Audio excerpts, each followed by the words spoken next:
Hey guys, what's going on? Your old buddy Tim back in the Revolved Realty studio. Hope you're having a fantastic day. Today, we are talking about emotions. I don't know if you saw the previous video, but it was about emotions. The number one thing that kills a lot of real estate deals is emotion on the part of the buyer and the seller. In the last video, I talked about if you were a buyer, how your emotions typically will drive you to choose a house, but how sometimes your emotions can cause you to overpay, underpay, or lose the deal entirely. So today, this video is about emotions on the seller side. Now, if you think emotions run high on the buyer side, you ought to work with some of these sellers. I got to tell you, selling a house is an emotional activity. A lot of emotions go into it, especially if it's a house that the folks have lived in a long time. There's an emotional attachment. Maybe it was a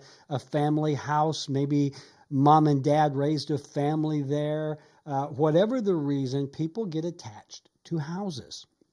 It's an emotional attachment. It's almost like the house has become a family member sometimes. Other emotions there that may be attached to a house is you may believe the house is worth way more than it really is. You might be very emotional about having to sell. Maybe it's a bad situation where you've lost a job or there's a foreclosure. Whatever the reason, whenever a house is being sold, usually, if not always, emotions come into play. That's why it's important that you remove emotion from the equation when you are selling your house. Now, let's talk about why. Whether you're attached to the house or not, you're probably going to have opinions about its current condition, about its saleability, about the price that it should bear in the market. All of those are emotional things that are going to go along with selling the house.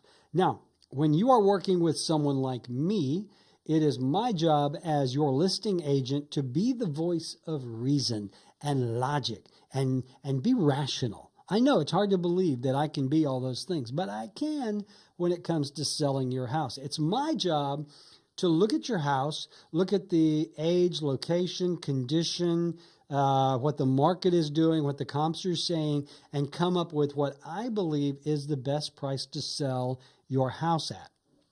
Now, as I said in the last video, I ultimately work for you. So the sale price of the house is going to be what you agree to, all right? And that's where the emotion comes into play a lot of times. Again, you may be attached to the home. You may have preconceived notions of what the home is actually worth. You may be very emotional. I mean, I can't tell you how many times I have clients go, well, if I can't sell it for that, I'll just keep the damn thing. I think I've said that a time or two on houses in the past before I knew better. But you've got to remove that emotion. When you buy or sell a house, at the end of the day, it's all about the math and the market. And there is no emotion in math. Trust me, there really isn't. Now, I used to get emotional when trying to do math because I wasn't very good at it. But what you need to do is listen to someone like me when we come up and tell you, hey, this is really the best price to come out at in the marketplace. You've got to remove the emotion. Now, that's the easy part. Where I see emotion coming into play most of the time on the seller side is when we get an offer. On the last video, I talked about emotional people make lowball offers. You ought to see a seller. You want to talk about emotion, and usually that emotion is anger. They are personally offended if they get a lowball offer. On behalf of their house, they are personally offended. And I see the emotion all the time. It's usually knee-jerk if you get a lowball offer. I'm not even going to bother countering back. I will burn this house to the ground before I sell it for that price. That emotion is anger. That's the emotion that is typically on display whenever I present a subpar or lowball offer. Again, it's my job to be the voice of reason and say, look, I realize this is a lowball offer, but, you know, they are just hitting the ball over the net to see if we hit it back. We've got the right to reject it outright. We've got the right to counter. What would you like to do? And a lot of the time, it's me walking the seller down off that ledge of anger to come back down here to think rationally and, again, with a little bit of logic and reason. It's an emotional thing. Again, the very fact that a house is changing hands from one to another is an emotional thing. It is the largest purchase most folks make. It is a very big deal that you come out emotionally satisfied of the transaction. Now, let's talk about that for a second. Being emotionally satisfied. Rarely do home sellers get what they want. Rarely does a house sell at full ask within a reasonable amount of time. Now, it does happen. There are those houses that are priced great in a great neighborhood where the desire is high and the inventory is low. They may even get multiple offers. Now, the emotion that goes along with multiple offers is a happy dance. They're giddy then, okay?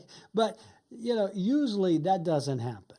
There is some give and take in the price of the house. We talk about negotiation a lot on this program. There's always things to negotiate, whether it's price, closing costs, closing date, what stays, what goes, et cetera, et cetera. And emotion is attached to every one of those points. But Mr. and Mrs. Seller, if you want to get the most money for your home in the quickest amount of time, you've got to put the emotion aside and think logically, with reason, blah, blah, blah. That blah, blah, blah could be the best advice I give folks. All right. I hope that makes sense. Selling a house is an emotional endeavor. It may be a sad time for you. It may be a desperate or a tense time. On the other hand, it may be a happy time. I have clients all the time who are selling the old house to move to the beach, and they're ready to go and they're a happy dance. But again, whenever you start dealing with offers, the emotions are typically negative, and it's my job as a realtor to fend off those emotions, to get everybody involved thinking with their brain and get the best deal for all involved. All right. So there you go. If you're going to sell your house, it's an emotional time. I understand that. But again, be prepared to shut down those emotions and start with thinking logically and reasonably, thinking about the math, thinking about the deal. Let me do all the thinking. You can be emotional all you want.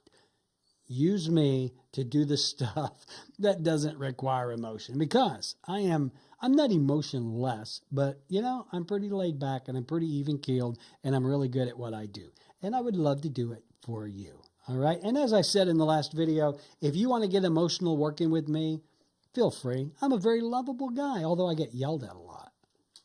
I'm always on the brunt of a lot of the emotions. Anyway, hey, if I can do anything for you when it comes to real estate, I am your guy.